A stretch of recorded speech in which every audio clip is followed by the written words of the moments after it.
الحمدللہ الحمدللہ وکفی وسلام علی عباد الذین اصطفی اما بعد فاعوذ باللہ من الشیطان الرجیم بسم اللہ الرحمن الرحیم الف لام میم غلبت الروم فی ادنی الارض وهم من بعد غلبہم سیغلبون الف لام میم یہ حروف مقطعات ہیں۔ اہل روم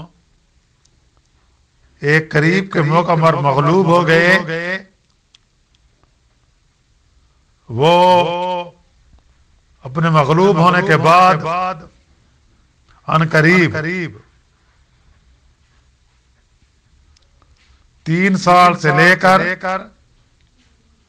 9 سال کے اندر غالب آ جائیں گے۔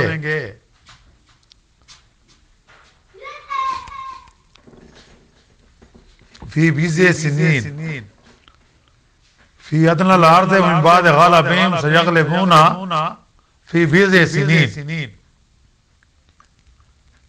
کہ وہ اپنے مغلوب ہونے کے بعد ان قریب 3 سال سے لے کر 9 سال کے اندر یعنی فی بیضع سنین کا مطلب ہے 3 سال سے لے کر 9 سال کے اندر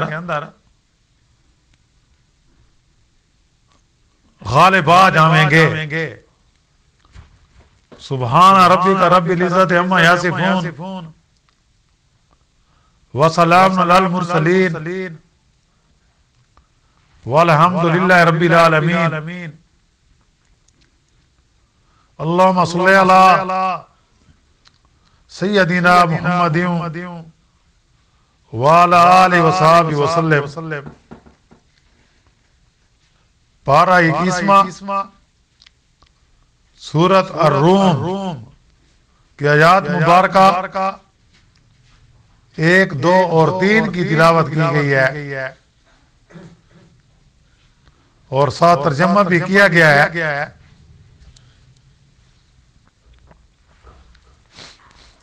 الحمدللہ اب 21ویں پارہ کی سورۃ روم کا بیان شروع ہو رہا ہے۔ اس وقت سورت کی جو ابتدائی آیات تلاوت کی گئی ہیں ان کی تشریح سے پہلے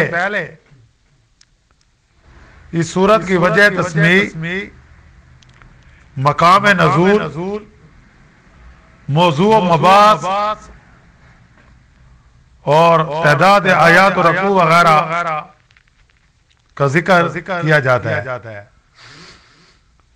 اس سورت کی پہلی ہی آیات میں غلبت الروم کے الفاظ آئے ہیں، یعنی الف لام میم غلبت الروم،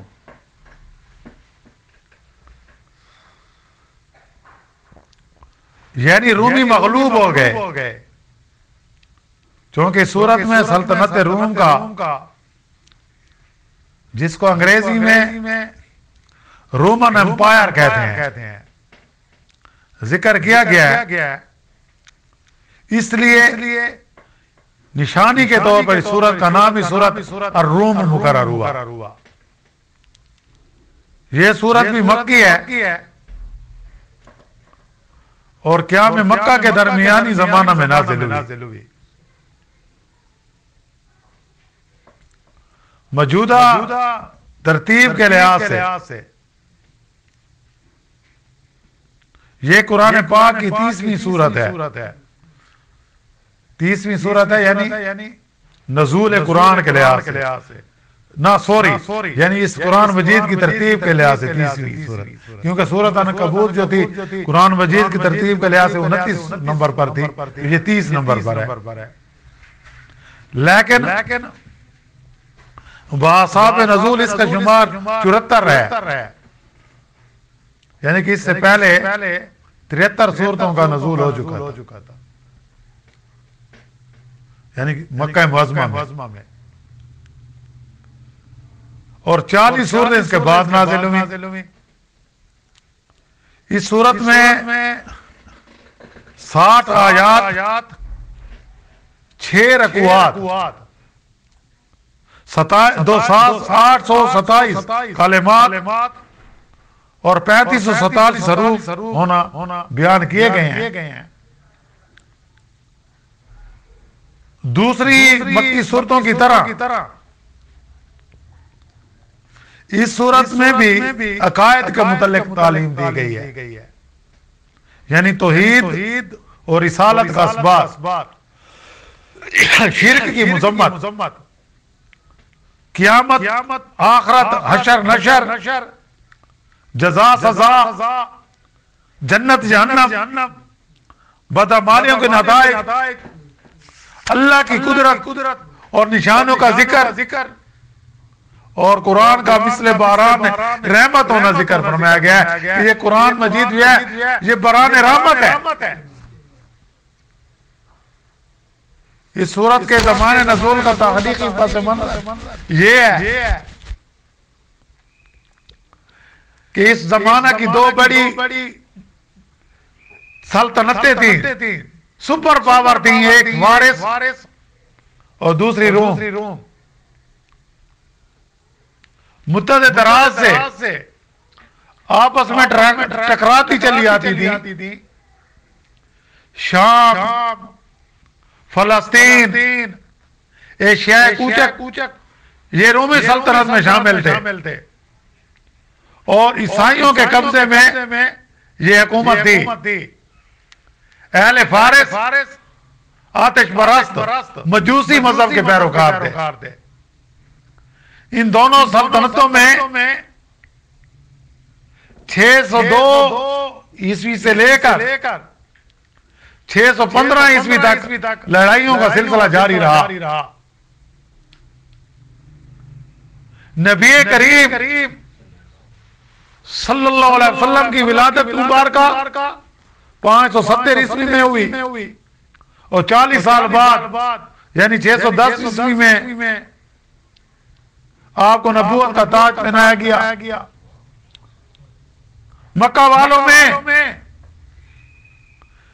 جنگ روم اور فارس کے متعلق خبریں پہنچتی رہتی تھی،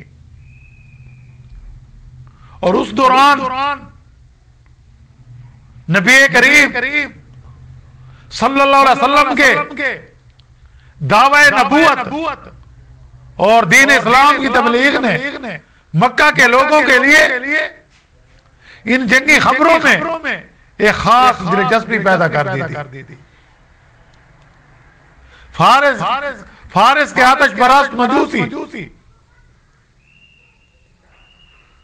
ان کو مشرکین مکہ مذہباً اپنے نزدیک سمجھتے تھے، اور روم کے عیسائی یعنی اہل کتاب ہونے کی وجہ سے مسلمانوں کے قریبی دوست سمجھے جاتے تھے. جب فارس یعنی مجوسیوں کی غلبہ کی خبر آتی تو مشرکین مکہ خوش ہوتے اور اس سے مسلمانوں کے مقابلے میں اپنی غلبہ کی فال لیتے، اور آئندہ کے لیے خوشکن توقعات مانتے تھے. مسلمانوں کو اس بات سے طبعاً صدمہ ہوتا تھا کہ عیسائی اہل کتاب آتش پرست مجوسیوں سے مغلوب ہوں. بلاخر 614 عیسوی کے بعد جب نبی کریم صلی اللہ علیہ وسلم کی بعثت کو 5 سال گزر چکے تھے، فارس نے روم کو ایک مولک اور فیصلہ کن شکست دی، یعنی اولے بتی روم کہ مغلوب ہو گئے رومی. شام، مصر، ایشیاء کوچک وغیرہ سب ممالک عیسائیوں کے ہاتھ سے نکل گئے. بیت المقدس پر قبضہ کر کے ایرانیوں نے مسیح دنیا پر قیامت ڈال دی. 90,000 عیسائی اس شہر میں قتل کیے گئے، اور ان کا سب سے مقدس کلیسا برباد کر دیا گیا. تمام بڑے بڑے گردوں کو انہوں نے مسمار کر دیا.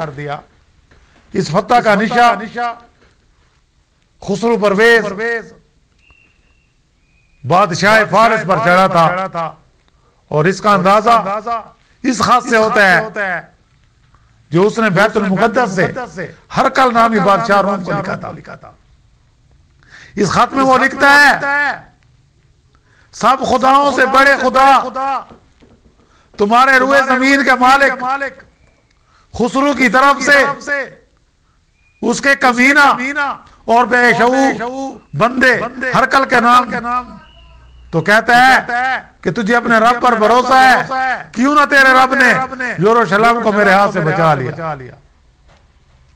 جس طرح آج عالم کفر کہتے ہیں کہ مسلمانوں کا خدا کہاں گیا، وہ ان کی مدد کے لیے کیوں نہیں آتا.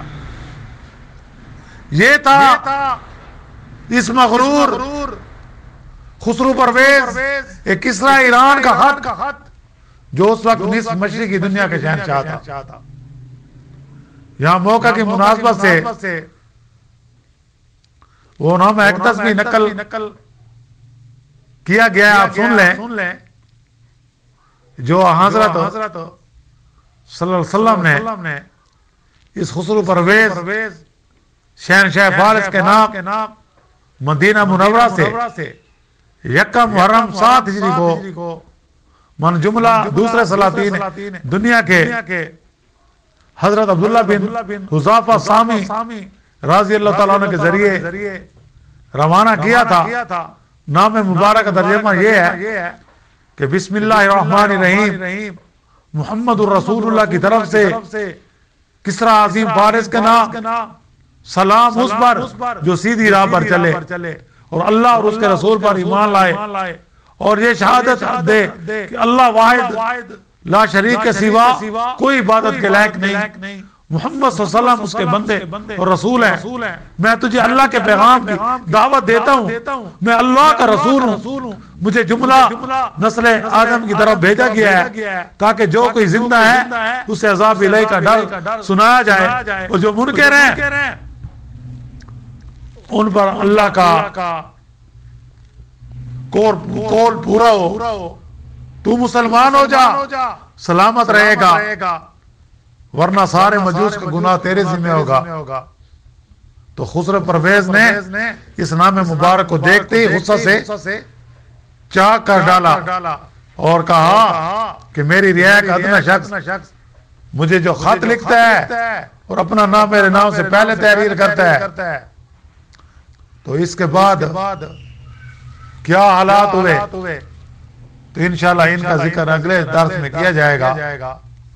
تو بہرحال یہ آج جو ہم نے 3 آیات مبارکہ پڑھی ہیں، اسی میں یہی کہا گیا کہ خسرو پرویز کو جو رومیوں پر فتح حاصل ہوئی تھی اور اس پر مکے کے لوگ جشن منا رہے تھے، تو اللہ نے کہا کہ ان کو کہہ دو یہ تمہارا جشن کو منا لو، لیکن 3 سے 9 سال کے اندر یہ ایران جو ہے یہ شکست خوردہ ہوگا، رومی پھر فتح یاب ہو جائیں گے. تو آگے کیا حالات ہے انشاءاللہ آئندہ درس میں ذکر ہوگا. وآخر دعوانا ان الحمدللہ رب العالمین. ربنا آتنا فی الدنیا حسنۃ وفی الآخرۃ حسنۃ وقنا عذاب النار. صلی اللہ تعالی علی خیر خلق محمد وآلہ وصحبہ اجمعین.